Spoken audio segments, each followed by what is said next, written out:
जय श्री हरि। प्यारे मित्रों, स्कंद पुराण में पीपल के वृक्ष के बारे में बताया गया है कि पीपल की जड़ में भगवान विष्णु, तने में केशव, शाखों में नारायण, पत्तों में भगवान हरि और फलों में सभी देवता निवास करते हैं। पीपल का वृक्ष भगवान विष्णु स्वरूप है। मित्रों, इस पवित्र महीने में भगवान विष्णु के साथ पीपल और तुलसी पूजा से मिलता है कई यज्ञों का पुण्य फल। मित्रों, वैशाख महीने में स्नान दान करने का महत्व भी बताया गया है। ग्रंथों में कहा गया है कि इस पवित्र माह में किए गए स्नान दान, व्रत, उपवास और पूजा से मिलने वाला पुण्य कभी खत्म नहीं होता। मित्रों, वैशाख महीने में भगवान विष्णु के अवतारों की विशेष पूजा करने की भी परंपरा है। इस पवित्र महीने में भगवान के परशुराम, नरसिंह, कूर्म और बुद्ध अवतार की पूजा की जाती है। वैशाख महीने के शुक्ल पक्ष में भगवान विष्णु को प्रसन्न करने के लिए व्रत उपवास किए जाते हैं। इस पवित्र महीने में पीपल की पूजा सुबह जल्दी करने का विधान है। साथ ही सुबह और शाम दोनों समय तुलसी की पूजा की जाती है और दीपक लगाया जाता है। साथ ही वैशाख महीने में पीपल की पूजा का भी खास महत्व है। इस पवित्र माह में सुबह जल्दी उठकर पानी में गंगाजल, कच्चा दूध और तिल मिलाकर पीपल को चढ़ाना चाहिए। ऐसा करने से भगवान विष्णु की कृपा मिलती है और पितर भी तृप्त हो जाते हैं। ग्रंथों में बताया गया है कि वैशाख महीने में पीपल वृक्ष को सींचने से, तीर्थ स्नान करने और दान करने से गरीबी से मुक्ति मिलती है, दुर्भाग्य दूर होता है, संतान का सुख प्राप्त होता है तथा अखंड सौभाग्य मिलता है। मित्रों, ये भी माना जाता है कि जितना पुण्य हर तरह के दान और कई तीर्थों के दर्शन से मिलता है, उसके बराबर पुण्य वैशाख महीने में जलदान करने से मिल जाता है। इसलिए इस महीने में तुलसी और पीपल को जल चढ़ाना चाहिए।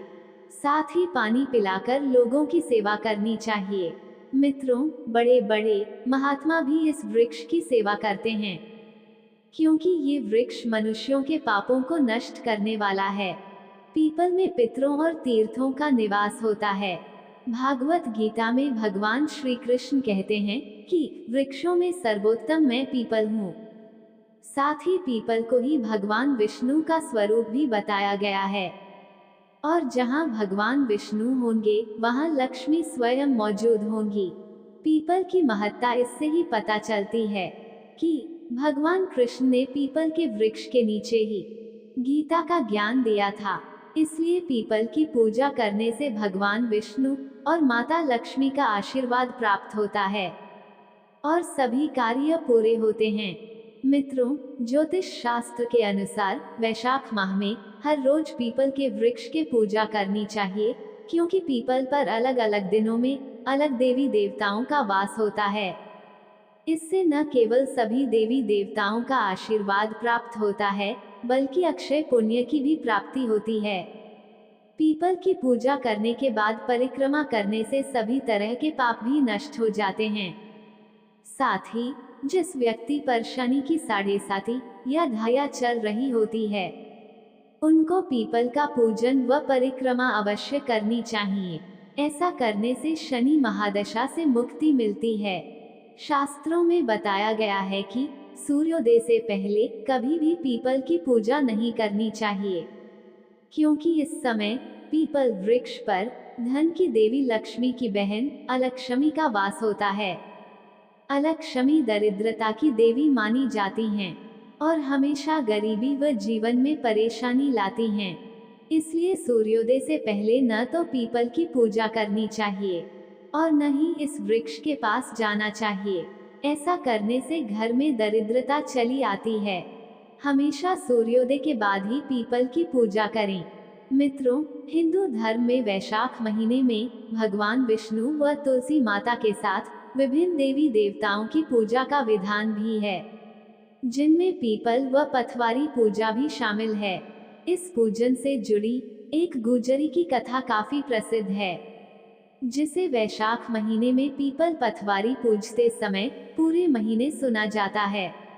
आज हम आपको पीपल पथवारी की वही कथा सुनाने जा रहे हैं जिसको सुनने से अखंड सौभाग्य, मनोवांछित फल, आरोग्य, जीवन, धन धान्य और सुख प्राप्त होता है। प्राचीन समय में एक बुढ़िया थी। वह दूध और दही बेचने का काम किया करती थी। उसने अपनी बहू से कहा, तू दूध दही बेच कर आया कर। तब से बहू दूध और दही बेचने जाने लगी। कुछ दिनों बाद वैशाख माह शुरू हो गया। बहू दूध और दही बेचने निकली तो रास्ते में औरतें पीपल पथवारी सींच रही थीं। उनको सींचता देखकर बहू ने पूछा कि तुम ये क्या कर रही हो? औरतें बोली कि हम पीपल पथवारी सींच रही हैं। इससे अन्न और धन होता है। 12 वर्ष का बिछुड़ा हुआ पति मिल जाता है। संतान सुख प्राप्त होता है और मृत्यु पश्चात वैकुंठ मिलता है। बहू बोली, ऐसी बात है तो तुम तो पानी से सींचती हो, मैं तो दूध से सींचूंगी। अब गुजरी की बहू रोजाना दूध दही बेचने नहीं जाती, बल्कि वो रोजाना दूध से पीपल को और दही से पथवारी को सींचती थी। जब सास दूध दही का दाम मांगती तो कह देती कि महीना पूरा हो जाने पर लाकर दूंगी। ऐसे ही वैशाख का महीना पूरा हो गया। पूर्णिमा के दिन बहू पीपल पथवारी के पास जाकर बैठ गई। पीपल ने पूछा, तुम मेरे पास क्यों बैठ गई? बहू बोली कि सासू दूध दही का दाम मांगेगी। पीपल पथवारी बोली कि मेरे पास क्या दाम रखा है, ये भरा डींडा पान पतूरा, इसको ले जा। बहू ने वही ले जाकर कोठरी में रख दिया और डर के मारे कपड़ा ओढ़कर लेट गई। सासू बोली, पैसे ले आई बहू। तब बहू डरते डरते बोली कि कोठरी में रखे हैं। सासू ने कोठरी खोल के देखी तो उसकी आंखें फटी रह गई। उसने देखा कि कोठरी में हीरे मोती जगमगा रहे हैं। सासू खुश होकर बोली कि हे बहू, इतना धन कहाँ से लाई हो? बहू ने आकर देखा तो सच में ही कोठरी में धन भरा हुआ है। बहू ने सास को सारी बात बता दी। सास ने कहा, अब के वैशाख में मैं भी पथवारी सींचूंगी। अगले साल जब वैशाख का महीना आया तब सास दूध दही तो बेच आती और हांडी धोकर पीपल पथवारी में चढ़ा देती और आकर बहू से कहती कि मेरे से दाम मांग। तब बहू कहती कि सासू जी, कोई बहू भी दाम मांगती है। मगर सासू कहती, तू मांग। बहू बोली, सासू जी पैसे ले आओ। तो सास भी बहू की तरह पीपल पथवारी के पास जाकर बैठ गई। पीपल पथवारी ने सास को पान पतूरा भरा डींडा दे दिया। उसने ले जाकर कोठरी में रख दिया। बहू ने खोलकर देखा तो उसमें कीड़े मकोड़े बिलबिला रहे थे। बहू ने कहा, सासू जी, यह क्या ले आई हो? सास ने आकर देखा और गुस्से से पीपल के पथवारी के पास जाकर बोलने लगी कि पीपल पथवारी बड़ी दोगली पटपीटन है। बहू को तो धन दिया, मुझको कीड़े मकोड़े दे दिए।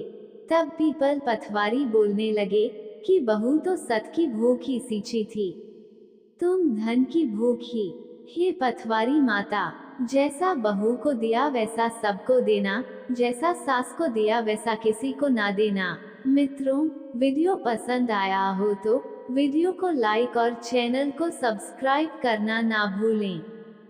साथ ही कमेंट बॉक्स में जय मां लक्ष्मी या जय श्री हरि जरूर लिखें। धन्यवाद।